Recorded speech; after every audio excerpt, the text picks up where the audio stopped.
There we go. Oh, we're live. Hi, everyone. Hiya. Hi, YouTube. Oh, my voice went a bit high pitched there. I went, oh, hello. It's because we're nervous because we're live.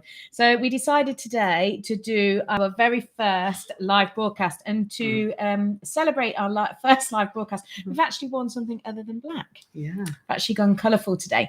So we normally get together, myself and Lydia. So I'm Yvette. This is Lydia. Hello. We normally get together once a week on a Tuesday to record our videos. So we normally record 3 or 4 at a time, and then we save them and put them live. And I guess it's worth just talking about how we met each other and why we do what we do. Yes. We met through a mutual friend, a very, very good mutual friend. And we spend a lot of time with each other because we've got children the same age, and we do a lot of activities. But what me and Lydia do a lot, perhaps I'm doing all the talking as normal, is we think we have great conversations. We definitely do. We do. We have the best conversations. We do have the best conversations. And I was thinking about this earlier because Lydia didn't know we were going to go live today till about 10 minutes ago.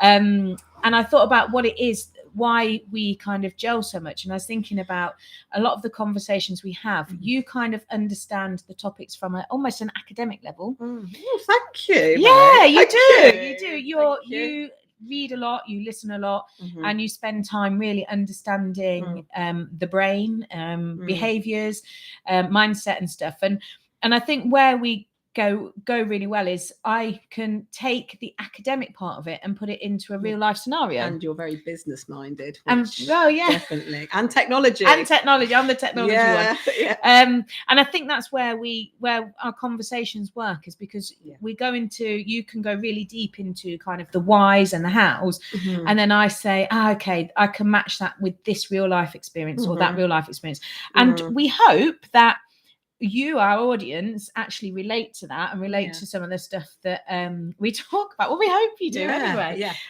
But we really enjoy making these videos, so we thought we'd go live and give that a go for once. Yes. And we're going to be doing some of the other bits and pieces, but what you'll see, well, I'll show you. Myself and Lydia have this great big list of videos that we're making, that we've made and that we're making. So we basically work through them. We're on number 12 at the minute, and today's video, which I think is a really good one to go live with, is all about freedom, fitness and well-being, which is actually Lydia's business. Yes, it is indeed. It is indeed. So we thought this was a really nice one to go live with and talk about. So do you want to tell us a bit about freedom, fitness and well-being? Yes. So it all starts being a personal trainer, really.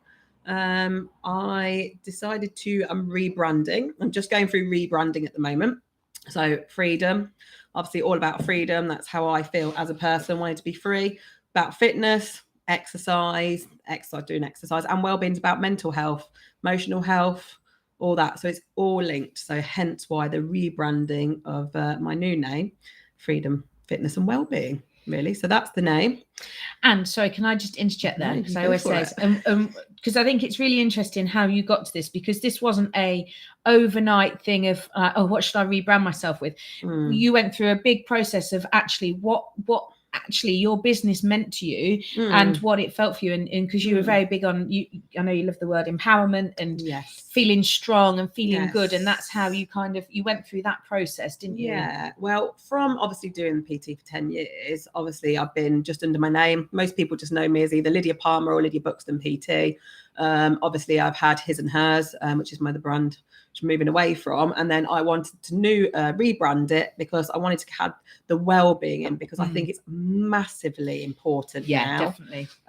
Many people that obviously I talk to, they don't just come to just a workout. Is about the mind as well, and mental health is massive now, and obviously because I do a lot of reading and a lot of stuff on the mental health, I think that's just really important part of being a coach, really, and a personal trainer, to understand that. Do you find as well that a lot of people do talk to you when you are training and really open up? Yes, that's good. Yeah, definitely. I think the majority of my clients are very, very open with me. They feel comfortable enough to talk to me, which is nice because I keep the confidentiality. Can't say that word. So we can discuss if they've got any other issues they want to talk about rather than just their training or what is affecting their training. Because like I say, sometimes when you have mental health, like I know I've suffered from depression. I'm very honest and vulnerable about that. I don't think it's anything to be ashamed of.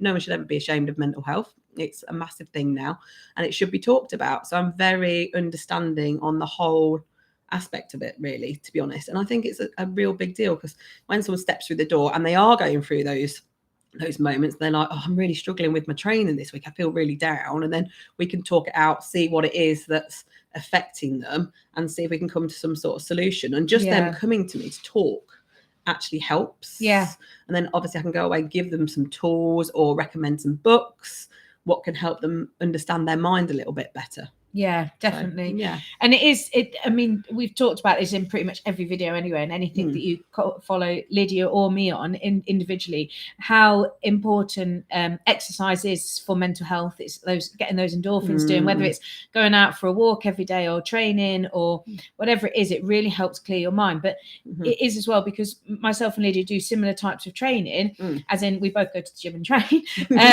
and days where you're not feeling your best, suddenly you can't lift anything. You seem to lose all your power and all your strength and your stamina. And then once you get over that and you can sort it, it changes. Sorry, my phone's ringing as it always will. And then once you can kind of, whatever it is that's blocking you, whether it's that day, that week, or that month, or whatever, once you can get that out of the way, suddenly you feel that strength suddenly regain. And it's quite incredible. And it's quite incredible how your mental health can hold your physical self back.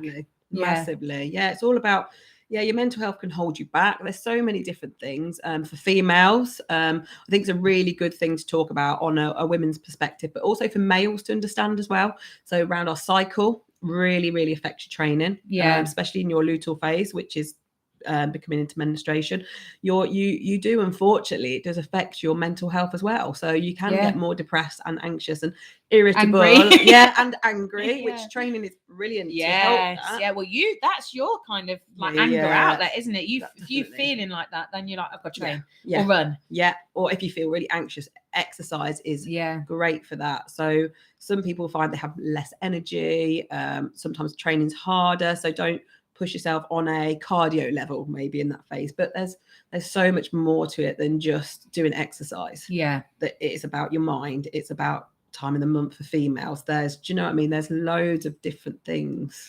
And depending on the types of training you do. So we both do like weight training, and actually you can have a blockage, so you can lift a certain weight. Do a certain lift, and you do it every week and you find then one week you're just like, I can't do it. I just don't know how to do it. And you can't, your mind just blocks you, like, I can't do this week. I can't lift what I normally lift. And it's so debilitating, but it's often because you're overthinking it. But something stops you. Rope climbing. I felt like I was 5 again, couldn't do it then, can't do it now. We will get there. We will get there. We will get there. But it's so incredible how much your mental health affects your physical self. And it's one of the reasons I started training. I only went back to the gym in October, have to not training or doing anything since before I had my daughter, so 7 years. And I have to say, I've only been training since October. And I try and go 3 times a week. Sometimes I don't quite get there 3 times a week, but I always go 2.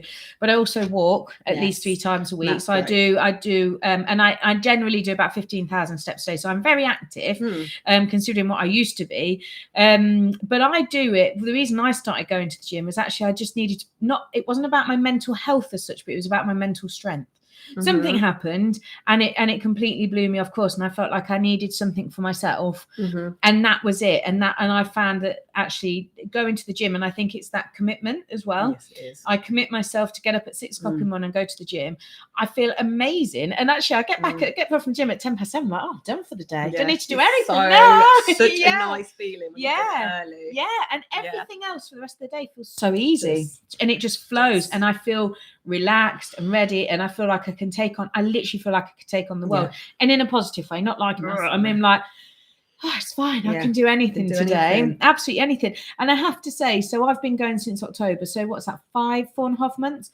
I think I am the fittest and strongest now at 42 than I've ever been, ever. But I think it's because firstly I'm consistent, which is like massive. So I consistently train and I'm consistently on it. I really enjoy what I'm doing. I really, because we seem to like rope climbing. We do something different every time we go, so that it keeps you involved and inspired, and it definitely. kind of like makes you want to go. So like, oh, I can challenge, and I find it really challenging. And now I've been going over a few months. I've seen my progress, and I'm doing stuff now. And even though I don't necessarily look like I train like 2 or 3 times a week and walk all 3 times a week, because I do enjoy it, okay? I'm not going to lie, life is about balance, but I feel really good. And I was thinking about this earlier. Thing, though, isn't it? Yeah, and I was actually, we were talking about it at the gym yesterday, because I was saying to a trainer there, Nicole, I was saying to her, do you know, I feel a bit disappointed in myself because I'm doing all this hard work, but actually I've still got my stomach and I've still got this and I eat too much sugar. And she said, but do you feel good? I was like, I feel the best I've ever been, really. And she's like, well, that's the most important thing. I was like, well, you know what? You're right. Yeah, it's true. You're absolutely right. It's not about, and I know that the weight is coming off me. The rest comes. It will come, and I do eat far less sugar than I was eating, so it will come. And Lydia knows my main meal in the day is beans. I eat baked beans. I love a baked bean and halloumi. You know, and I know that will come, but it's I can't remember why I even went on to this now, but basically I was saying that I started training for my own mental strength. Yes. And it's been a life changer for me. I feel so invigorated by it. I feel excited when I do it. But the feeling I get afterwards, even though half the time, especially when we're doing the workout at the end, I feel like I'm going to die. Yeah, that's last week. Yeah. Oh my God. Yeah. But it feels really good. And I would say to anyone, I've talked about it a lot on my own Instagram and my own YouTube channel, I talk about a lot about just going out and walking. And I know I'm hijacking your thing here a little bit, but I am going to tell the story of the walking man again. Oh, yeah. Because I've talked about this several times, but I think it's a really, really important thing. I walk my friend's dog 3 times a week, and I walk him around the same patch. It's like we go out and it's in the countryside and it's lovely. Anyway, I see this chap walking, and I kept seeing him walking, always on his own, but walking. And I used to like wave over, oh, you're right, mate, how you doing? As you do.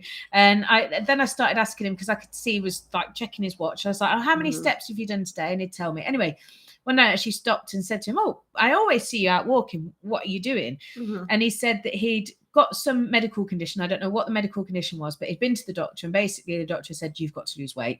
But because of this medical condition, he can't do what people would perceive as exercise, because a lot of people think you have to go to the gym to do exercise, or you have to go running, or you have to get on a bike or something. But he couldn't do any of that. I don't know what the medical condition was. That's none of my business. But so he decided to walk. So he started walking, and he does an average of 30 to 40,000 steps a day, and he just walks around our small town. It's only ever such a small town.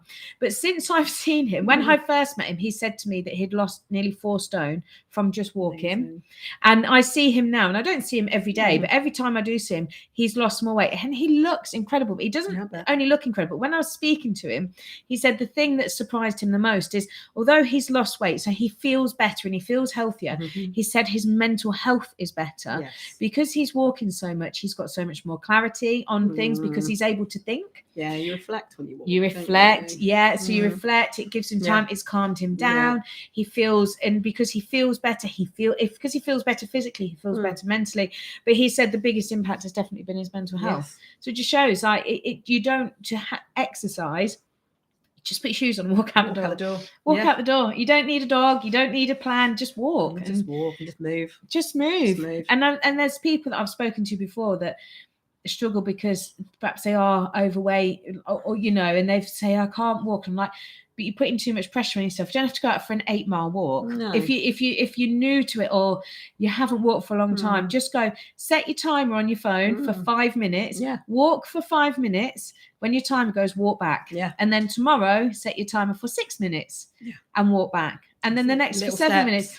Absolutely. Absolutely. And before you know it, you're out walking an hour there and an hour back, and you're not even thought about it. But anyway, we do digress. We do. We always do every that. time. Always. So this was about Lydia's freedom, fitness, and well-being. So so what is your purpose? I guess we've talked about that, isn't it? We've talked about the well-being part. Or do you want to talk a bit more about wellbeing? No, that's, No? I think we've No. hit that one. We've hit that one, haven't we? How did you become a PT? I know we've discussed this before, but I guess this could go to new people, so it's always good to. Oh God, so it's such a long time ago now. 10 years I've been doing it. It's a strange one how I got into it, really, because I didn't really know what I wanted. I'm from both my parents are teachers, retired now, and I wanted to do something because they didn't really want me to get into the teaching industry in schools, because it was ends up being very political, and it's not about the teaching at the end of the day. So I wasn't sure what I wanted to do. I went off to university and I did an art and design degree, specialised in fine art. But when I was there, I lost quite a bit of weight. Firstly, I did it swimming, and then I got into the gym. I did follow what you call as Weight Watchers at the time, and I decided to end up going into fitness because I fell in love with exercise through weight loss. Unfortunately, I did turn and get a very addictive personality at the time. I had some mental health problems and did go down the eating disorder route, unfortunately, which I am now probably recovered, I don't know, 7 years, been a long time actually now. So I have learned through mental health, the wrong ways and the right ways of it. I've worked so I started in DW Fitness in Northampton. That's where I trained up. So I did a level 2 at Malton College first. Then I did my PT Academy at DW Fitness. Was there for a while. I did a bit of freelance graphic design in between, just to keep my toe sort of dipped in, as I sort of did that at university. Might as well, which helps with the branding actually for working now. And then I worked at a gym called Fit Zone. So it was a bodybuilding gym. Worked there for a bit. Again, still doing a little bit of graphics on the side. And then I worked at the training shed. Unfortunately, that's shut now, which was a great gym. Proper, my ex-partner at the time, we used to do a bit of work for them. Really loved it. Very functional, CrossFit-esque, right up my street. I was there for a while. Really loved that gym. Really, really enjoyed it. And my goal has always been just to work for myself. Have my own business. Have my own business. I love working with the public and people, but I wanted to be on my own and not work for someone. So I've been trying to work out now. It must be 6-7 years that I've been totally on my own, which I love. Best thing I could have ever done. I've been doing it for a long time. So I've been his and hers. I'm the hers part of it, personal training, just rebranding at the moment. So I'm going through change at the moment. Hopefully this year it'll be all sorted, which is Freedom, Fitness and Wellbeing. So I work at my own studio, attached to the house. But I do love to go to different gyms still. I'll go down to Gym 11. I'll go over DNA. I like just being in that environment with people that like to exercise. I just like being with people that exercise. It's just who I am, and it's just a massive part of me, really. It is you, isn't it? It's actually it is fundamentally part of you. Because you live and breathe it. You really do. I love exercise. I train about 5 days a week. I'm trying to work out actually. Mainly I do a mixture of strength. I do running. I do strength and running, and I do Pilates. And obviously I walk my dog. Sometimes she goes running with me. Although she's getting slower these days. Bless her, she's getting older. So that is me, really. Excellent. And before we finish our first ever live, the last thing we put down is, why is fitness so good for us? But I think we've probably covered that, haven't we? Well, it's exercise, isn't it? It's good in the respect. It's good for your mental health if you're in a really good headspace, gets your endorphins, but there can be a bad side of it if you're mentally not in a good place, where you can get addicted and obsessive, but that goes back to mental health. That'd be another conversation. I was going to say, I'm just going to write that down for another day. So you do have to if you've got an obsessive personality, which obviously I have a past of an eating disorder, you've got to be really wary of your triggers and how you think and your thought processes, which I will obviously definitely talk on that at some point with you, because it is related to fitness and mental health. So you can see the unfortunately, like anything in life, the negative effects of it, but it's trying to switch how you think and sort your mental health out. So that's another biggie. I have added it to the list. I think it's number 19. Okay, well, that was our first live. And Luna's just popped in to say hello. She's obviously been sat there quietly, which is unusual for her the whole time. But thank you very much for watching. I hope you've enjoyed our very first live. And we have waffled, but I hope you've enjoyed our waffle. And we're going to go on and film some more now. So we'll see you soon. Bye. Bye. That was all right, huh?